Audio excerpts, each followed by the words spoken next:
السلام عليكم ورحمة الله. ازيكم يا جماعة؟ عاملين ايه؟ يا رب دايما تكونوا بخير. النهاردة فيديو جديد مع مراجعة ومواصفات لسامسونج جالاكسي اي 72، الموبايل الجديد اللي لسه نازل الأسواق مؤخرا. اللي حابب اقول بس ان الموبايل دوت يعتبر هو نسخة من الاي 71 مع بعض المميزات اللي هنتكلم عنها دلوقتي، لكن هو بوجه عام هو يعتبر الأخ الأكبر للاي 71. الموبايل ده نازل بالنسبة للمميزات الجديدة بوجه عام، هو جاي مقاوم للماء والغبار بشهادة طبعا من الاي بي 67. لكن احب اوضح ان مقاومة الماء مش ان هو ينزل في قلب المية، وكمان ان هو مقاومة الماء العذب، يعني قطرات المية اللي هي الطرطشة، مش المية انك انت توقع التليفون في المية او تصور بيه تحت المية، عشان الناس ما تفهمش غلط. طبعا الكاميرات اللي جايه طبعا من المميزات بتاعتها انها بتدعم المثبت البصري الاو اي اس. ده جديد طبعا، دي من المميزات الجديده، مع وجود طبعا عدسه مخصصه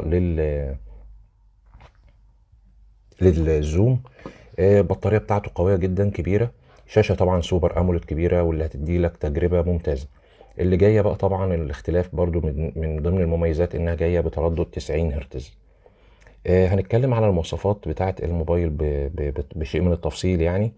الموبايل طبعا جاي نسخة 4G، طبعا هو مش نازل بال 5G لان هو طبعا كده كده مش هينفع في مصر، يعني مفيش لسه ال 5G ما نزلتش في مصر. بيدعم طبعا شريحتين اتصال من نوع النانو، زي ما قلنا مضاد للمية والغبار بشهادة ال IP 67. ظهر الموبايل جاي من البلاستيك مع طبقة دهان كده مطفية، تحس ان هي ايه، يعني تحس ان هو في طبقة لون كده. هتحميك بشكل كبير قوي من الخرابيش او الخدوش اللي بتظهر فيه بسرعة. الوزن بتاع الموبايل حوالي 203 جرام، يعني مش تقيل طبعا ولا خفيف خالص. الشاشة جاية طبعا مع ثقب في المنتصف، نفس الشكل طبعا بتاع الاي 71. مساحتها طبعا اللي هي 6.7 تمام. طبعا بجودة الفول اتش دي، الفول اتش دي بتاعها بدقة ال 1080 في 2400. وطبعا بتدعم الشاشة، بتدعم الابعاد اللي هي العرض اللي هي التسعة الى 20، عشان تدي لك محتوى اكبر على الشاشة اثناء طبعا ما انت بتشاهد الفيديوهات او بتلعب على الموبايل. وطبعا انها جايه طبعا بتدعم التردد ال 90 هرتز، دي حاجه جديده من المميزات الجديده اللي في الاي 72. وطبعا مع وجود طبقه حمايه من نوع الجوريلا، طبعا الجيل الخامس بتاعها. الموبايل ده جاي باصدارين يا شباب. اول اصدار بذاكره داخليه، او اللي هي الميموري بتاعته الداخليه 128 جيجا مع 8 جيجا رامات.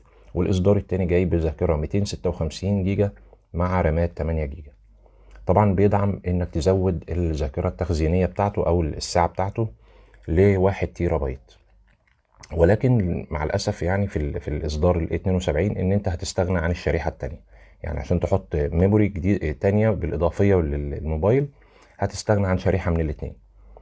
المعالج طبعا جاي من نوع سناب دراجون 720 جي بتكنولوجيا 8 نانو، مع معالج رسومي طبعا من نوع ادرينو 618. الكاميرا الاماميه جايه بقوه او بدقه 32 ميجا بكسل، بتدعم تصوير فيديوهات السيلفي ال 4K.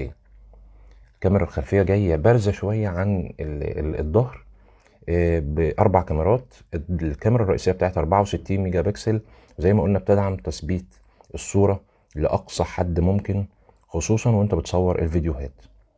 الكاميرا التانية جايه بدقه 8 ميجا بكسل، ودي خاصه بالزوم اللي بتدي لك زوم ل 3 اكس. والتالتة 12 ميجا خاصه بالتصوير الواسع. الكاميرا الرابعه بدقه 5 ميجا بكسل، خاصه بالتصوير اللي هو الاحادي مع الفلاش طبعا الليد المتميز جدا يعني. طبعا بيدعم تصوير الموبايل، بيدعم تصوير الفيديوهات ال 4K بدقة 2160 بكسل. وطبعا كمان بيدعم تصوير الفيديوهات بجودة الفول اتش دي بدقة 1080. طبعا وسائل الامان مدمجة، طبعا في البصمة مدمجة تحت الشاشة زي الاي 71 برضو، وموجود فيها برضو خاصية الفيس انلوك اللي هو قفل الوجه. وبيدعم طبعا المستشعرات اللي هي الباقية، التسارع والقرب والبوصلة والجيروسكوب اللي هو الخاص بتشغيل نظارات الواقع الافتراضي الفي ار. طبعا الجهاز بيدعم منفذ 3.5 مللي الخاص بسماعات الاذن الهاند فري بتاعته. السماعات الخارجيه تدعم الصوت الاستيريو، صوتها ممتاز جدا. المنفذ اليو اس بي طبعا جاي من نوع التايب سي، وبيدعم الاو تي جي. بطاريه يا جماعه جايه بقوه 5000 ملي امبير، هتدي لك شغل ليوم بالكامل بدون ما تحس باي مشكله. طبعا بتدعم الشحن السريع بقوه 25 واط. نظام الاندرويد اللي جاي مع الجهاز اندرويد 11 مع واجهه سامسونج الاحدث وان يو اي 3.1. الجهاز نازل باربع الوان، ازرق وبنفسجي وابيض واسود. لو جينا اتكلمنا على العيوب، طبعا هو الجهاز المعالج بيقدم اداء مقبول، لكن عيبه ان هو المعالج ده موجود في موبايلات تانية ارخص زي ريلمي نوت 9 اس. طبعا ما بيدعمش شبكات الجيل الخامس، وده مش عيب قد ما هو يعني ان هو اصلا مش موجود في مصر، يعني مش متاح لسه في مصر يعني. طبعا عيب تاني برضو موجود في الجهاز يا جماعه، ان هو جاي من غير سماعه اذن، يعني من غير هاند فري. برضو هنقول ان هو كان الافضل طبعا انه يجي من الزجاج، ولكن هو جاي من البلاستيك كالعاده يعني. العيب اللي بعد كده ان انت لازم عشان تركب كارت ميموري لازم تستغنى عن شريحه، يعني لازم تشيل شريحه من الاتنين عشان تركب كارت الميموري بتاعك في الشريحه التانيه. تمام. لان ملهاش منفذ طبعا خاص بيها، مع ده المختلف طبعا بينه وبين الجهاز اللي قبله اللي هو الاي 71. السعر الجهاز يعتبر مرتفع شويه، مع وجود طبعا موبايل زي الاي 52 بيقدم نفس المزايا الرئيسيه للجهاز الموجوده هنا، لكن بسعر ارخص. طبعا لو شفنا المميزات هنلاقي الشكل الرائع، التصميم بتاعه جميل جدا، مقاوم للماء والغبار طبعا زي ما قلت لكم بشهاده معتمده. لكن زي ما قلت لكم الميه طرطشه ميه وليس انك تصور تحت الميه او انه يقع في الميه. الصوت بتاعه عالي جدا، الستيريو بتاعه عالي جدا. الكاميرا الخلفيه بتقدم اداء ممتاز مع دعم طبعا التثبيت البصري.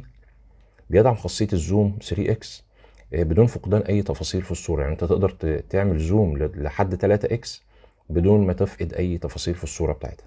البطاريه تقدر تشتغل معاك اليوم كله، تشتغل طول النهار.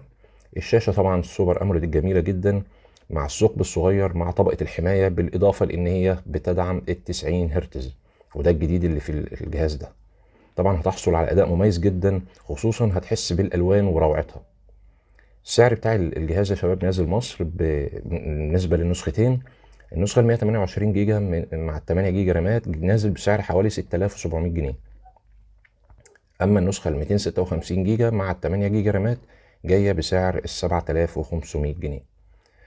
دي المراجعه التفصيليه بتاع الجهاز. طبعا ليكم انتوا الحكم على الجهاز دوت افضل ولا الاي 71. انا بالنسبه لي انا مش شايف ان فيه، مش مقدم يعني حاجه مميزه جدا او حاجه تخليني ان انا اضحي واشتري الموبايل. يعني انا مفيش اضافه باينه قوي، يعني ده بالنسبه لي رايي انا، يعني ده طبعا الراي يرجع لكم انتوا، ان انت تقدر تحدد اذا كنت تشتري الجهاز دوت او تشتري الاي 71 اللي ممكن يكون جاي بسعر اقل من كده. لكن هي المميزات تعتبر هي واحده، وطبعا الاضافات اللي هو مقدمها مش الاضافات اللي هي يعني. ولكن ده طبعا الراي لكم في الاول والاخر. دي كان الفيديو بتاعنا بتاع النهارده، اتمنى ان الناس تكون استفادت منه، وان شاء الله نتقابل مع فيديو جديد. ما تنساش الاشتراك في القناه وتفعيل زر الجرس عشان يوصلك كل الفيديوهات الجديده. شكرا لكم والسلام عليكم ورحمه الله وبركاته.